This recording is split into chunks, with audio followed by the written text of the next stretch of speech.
বড়দিনের মধ্যে দিয়ে সকলের মধ্যে শান্তি, প্রীতি, ভালোবাসা, একতা বিরাজিত হয়।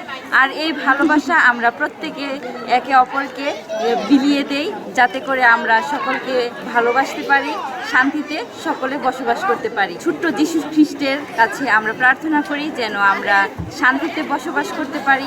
যীশু খ্রিস্ট আমাদের জন্য এনে দিয়েছেন মুক্তি, শান্তি, ভালোবাসা, একতা। আর এই মুক্তি বার্তা সকলকে যেন আমরা পৌঁছে দিতে পারি সেই খ্রিস্টের বাণী মধ্য দিয়ে। আর এই যীশু খ্রিস্টই আমাদের সেই মুক্তির বাণী, আলো পৃথিবীতে ছড়িয়ে দিয়েছেন। আজকে আমাদের যীশু খ্রিস্টের জন্মদিন, আমরা আজকে উদযাপন করি তার জন্মদিনে। সকালবেলায় এসে গির্জা করতে আসছি, কালকে রাত্রেও গির্জা হয়েছে, রাত 12টার দিকে কেক কাটা হয়েছে, যীশু খ্রিস্টের জন্মদিন পালন করছি। এখন গির্জা শেষ করে বাসায় যাব, বিভিন্ন আত্মীয় স্বজন আসবে, তাদের সাথে দেখা সাক্ষাৎ করব, তারপরে বড়দিনের শুভেচ্ছা বিনিময় করব। আজকের দিনে সবার কাছে প্রার্থনা, বড়দিনের মতো করে সবার মনটা বড় হোক।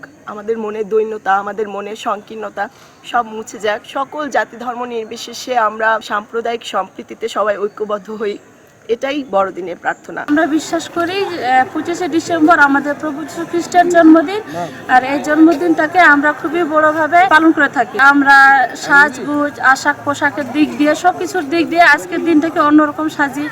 এই যে গির্জা থেকে গিয়ে এখন সকালের নাস্তা, আমাদের পাড়া প্রতিবেশী আত্মীয় স্বজন যার সাথে দেখা হোক, প্রথমে প্রণাম করি, প্রণাম করার পর নাস্তা টাস্তা খাওয়া দাওয়া করি, তা পিঠা রান্না বান্না যে যেরকম আমাদের আর্থিক অবস্থা থাকে সেই অনুযায়ী আমরা বিভিন্ন ধরনের আয়োজন করি। খাওয়া দাওয়ার পর বিকালে আবার আমাদের মিশনের ভিতরে সাংস্কৃতিক অনুষ্ঠান আছে, আমরা সেখানে ছোট বাচ্চা থেকে বড় মহিলা, মানে ছোট বাচ্চা, মা বাবা, সাংস্কৃতিক অনুষ্ঠানে সবাই আমরা অংশগ্রহণ করি।